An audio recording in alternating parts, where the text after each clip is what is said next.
Валерий Казаковский, Шан Сарксян, командалық Европа чемпионаты. Е4, Е6, француз қорғанысы, Д4, Д5, Е5, Арон Исаевич Немцовичтің варианты, С5, С3, ат С6, ат Ф3, піл Д7. Жалпы Арменияның шахматшылары француз қорғанысын ерекше ұнатады. Піл Е2, ат Ж Е7, ат А3, алдық алдық және ат F5. Жалпы аттың сүйікті торларының бірі. Ат С2, піл Е7, рокировка және піл Д3. F6. Бұл да француз қорғанысының қалыпты жүрістері. Мысалы С5 француз қорғанысы және F6-да ол француз қорғанысы. Алдық алдық, тура Е6, тура С8. Алдық алдық, бұл өте жауапты шешім. Егерде болашақта мына піл деген жақсы бір торға орналасатын болса, онда ақтар өкінуі мүмкін осы шешім үшін.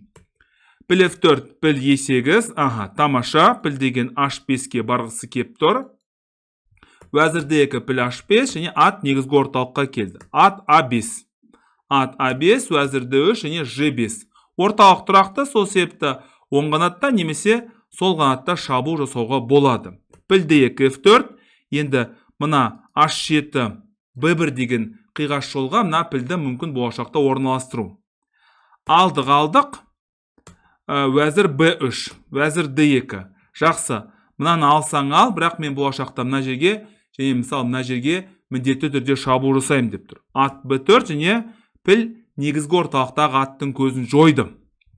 Алдық және тура C4. Мына сарбазды әрине беруге болмайды. Мына ат керемет деп айта алмаймын мүлдем.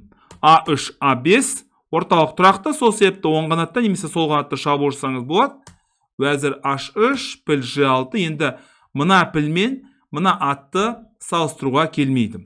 D1, тура E4, енді соңғы қатардың әлсіздігі. F1 алдық, D3, Капабланканың аты, бірақ керемет ат деп айта алмаймын дәл қазір. Вәзір B6, вәзір H6. Не істеп атқан түсініксіз? Әзірше Валерий Казаковскийдің вәзір D8, енді мына сарбазды беруге болмайды. Маңызды сарбаздардың бірі.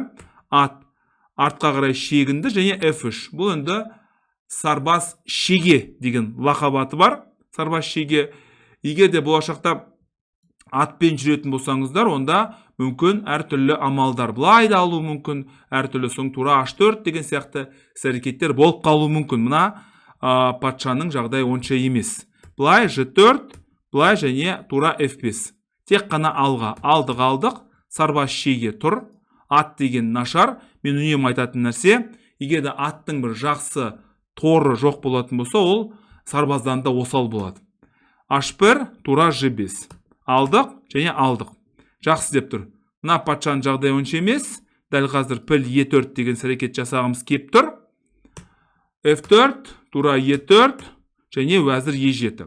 Вәзір E7, мына атқа қараңыздар, мына тураға және мына тураға да көңіл аударыңыздар. F3 және F5.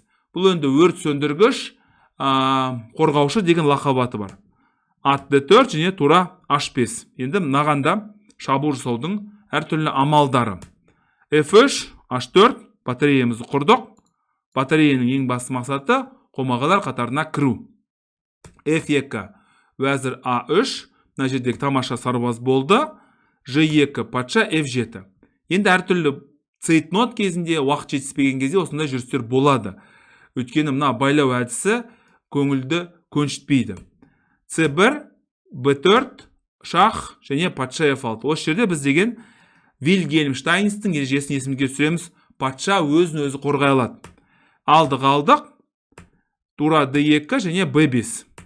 Тура C6, патша E5. Ештеңеден қорқып тұрған жоқ. Патша өзін өзі қорғай алады. Шах, патша F4, былай және тура E5. Былай, шах және патша E3. Көріңіздер ме? Патшаның белсенділігі ойынның соңында қаншалықты маңызды.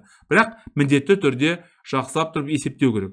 Ат C6, піл D3. Енді бұл пілдің аты піл шеге деп аталады. Бәлігін тағы да кесіп тастады. Қайшы деп айтуға болады, немесе пышақ деп айтуға болады. Пышақ сияқты мынаны кесіп тастаудың амалы. Былай B1 алдық алдық, мына өтетін сарбазды көріп тұрсыздар. Өтетін сарбазды, мына өтетін сарбазды көріп тұрсыздар. Былай D3, былай D4, F5 патша C5. Бәрбір мынаны және мынаны тоқтатуға мүмкіндік жоқ. Бұлай B4 B6 тарыш ережесіне сәйкес артынан орналастырасыздар. B3 B4 C3 және осымен ойын аяқталды. Осындай Шанг Саргсян тамаша өнер көрсетіп жатыр.